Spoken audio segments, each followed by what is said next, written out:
Welcome friends, welcome once again. My name is Ijaz Kazi and I have come up with one more video which is on transforming your life, and this video is based on some of the principles which I have learned from the books of Mahatria Ra and his teaching online. I try to combine this teaching and present it to you. So the whole credit for this video goes to Mahatria Ra, and I hope this will add value to you also. So we'll start with wishing you Happy Holi. And this is the topic of the day today, transform your life. And what is to be done to do that, we are going to talk about it. How do we transform from where we are to where we want to go? Because we should know where we are now and we should know where we want to go. If that clarity is not there, then transformation won't happen. So as I said, great learning from Mahatria Ra.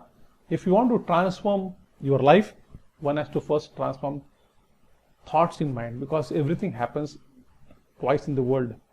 One is here and second is reality. The Wright brothers who invented the aeroplane, the first thought in their mind that they did not go into the field and start putting these things together to make a flight. First they realized what is the issue and then they created it. It happened twice. Thoughts lead to feelings, feelings lead to actions, and actions leads to result. This is a process of human. So this is one profound principle called TFAR. Thought leads to feelings, feeling leads to action, and action leads to results, right? But when you want to transform our thoughts, we should start feeling about it, or we start practicing about it from now. And to do that, we have to improve our vocabulary. We must remove the negative part from our vocabulary and replace with the positive words. Words play an important role in shaping our thoughts. If our words are only negative, our thoughts will be negative. So it is important to transform the vocabulary. It is important to improve the vocabulary. It is important to behave like that we already have what we want to have. So be, do, have. If you start believing what you have and doing it, what you want to get it, you will 100% you will get it. And with that thought process, with that vocabulary, positive words, I think the first step is here only. Another very profound message from great Mahatria Ra is, if you want to develop yourself, surround yourself with the people you look up to. If you start comparing with the people, then you create an ego in mind. But it is important to convert it in ego into inspiration. Suppose there is a person which is ahead of me. If I start looking at him as a role model, because this is where I want to go, then I will start getting inspiration from him. But if I start comparing with him that he is here and I am here, then there will be a lot of ego in my mind, and I will always start comparing and I will reach nowhere. So it is important to understand who is your role model. Don't compare with his stature right now. Try and get inspiration from him and move ahead.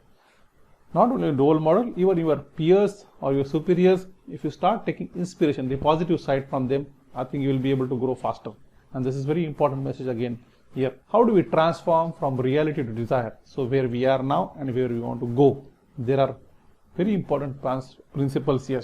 For that, to go from reality to desire, you must execute choices. You will have different choices in front of you. God is giving a lot of opportunities. You will pick one. Once you implement a choice, then you will get consequences, right? The result of implementation.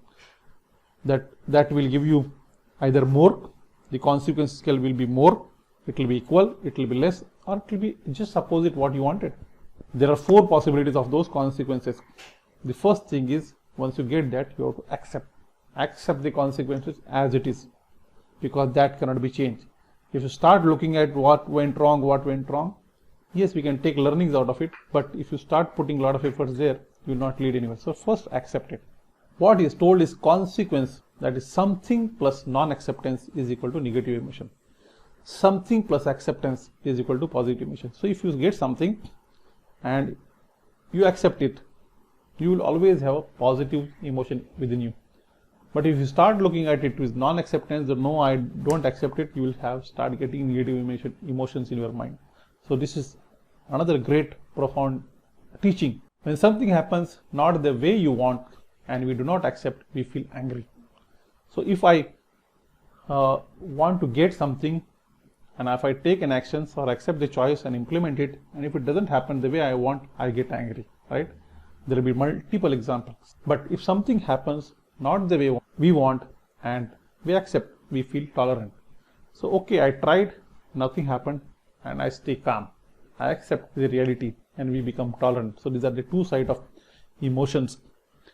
Remember, the situation in the both things remains same. It is only our acceptance or non-acceptance decide our emotions, right? The situation is same. You did something, you got a consequence. That consequence, if it is not like the way you wanted, you don't accept it, you will feel angry. The situation is same, and if you accept this consequence, you feel tolerant. So this is very important when you shape up our thoughts or when we want to transform our life. The second thing is when we face uncertainty and we do not accept it, we feel fear. When we face uncertainty and we accept it, we feel adventure. So let us look at people who do the adventures. If one is crossing on the rope from one mountain to another mountain, there is uncertainty. Somebody can fail it, right? And if you do not accept it, then you will have fear. But if you accept it and go for it, it is called adventure, right? So this is how it happens. Someone has something, as I said earlier, which I don't have. When I don't accept it, I become jealous. But if it is vice versa, I feel inspired by him. I just discussed about it some time back. So this principle can be applied to all emotions. You take any emotions, this can be applied. Worries do not change anything in life. So what it changes only for yourself, maybe for your body or your mental condition can get this thing. But as a life, nothing happens. So when you get what you want, you always get into the joy part of emotions. But when you get what you don't want, you start worrying about it. And there will be all these principles you can just correlate in situations you have gone through, and you will find the same thing in your mind now. So this is very important, right? When you are disturbed, ask question what or who you are not accepting it. It can be a person or something in life. Start accepting it. If you start feeling lighter, it is not the situation or other person, it is your non-acceptance making you disturbed. So in the situation where you feel disturbed, start asking question what and who you are not accepting. It is not the situation, but what the important thing is whether you are not accepting that situation or that person which is making you disturbed. So you start getting that answer and then you start accept it. You will become more lighter in your life. Otherwise, it will be like emotional roller coaster, right? Sometimes you will feel happy, sometimes you will worry. This is not the situation we want to get in. The important part is to have consistency in our emotions. Life is not designed to oblige your emotions. Your emotions do not change anything in life. This is very important. Life is not designed to oblige your emotions. We have to control our own emotions. So life is not going to do anything about it. And this is why this first principle which I talked about, something plus non-acceptance is negative emotion. Something plus acceptance is equal to positive emotion. It's very important learning over here. So what do we do? Accept the consequences as it is. Then what do we do? Change the changeable. So if you are taken a choice, you got a consequences, you accept what it is. And if you want to move further, you have to see what is the next option. So you have the full authority to change the changeable, put a second plan in picture and go forward. If still doesn't happen, then this is the last option. Remove yourself from that unchangeable. If you start doing this and if you are still getting the same consequences which you don't want, you remove yourself from there. So it is like one example which was given was, if you are in an auto rickshaw and auto driver or a taxi driver smokes and you don't like it, and you will tell him that I don't like it, but he still continues to smoke, what you have to do? Get out of taxi. Remove from that unchangeable, because he's not going to change. In our life, you will find in our structure, in our teams, there are many people, you will find that these are like, rotten apple. The entire team is putting their effort. This fellow will be like a rotten apple, try and create some situation which demotivate the other also for performing. Immediate call has to be taken to remove that rotten apple from that team. Very, very important. Sometimes you have to do this. And this is the action as a leader you can take. So first process, what you do, you accept the consequence. Second, try for choice, another choice. Have another choice. If you still get into a problem, you either remove that unchangeable from there or you remove from that unchangeable situation. Transform your life by following these very, very important principles. Please read my books, The Person of Your Dream and Focus is Money. Please play 100%. Both are available on Amazon and thenotionpress.com. Thank you very much for your patient listening. Happy Holi once again. Thank you.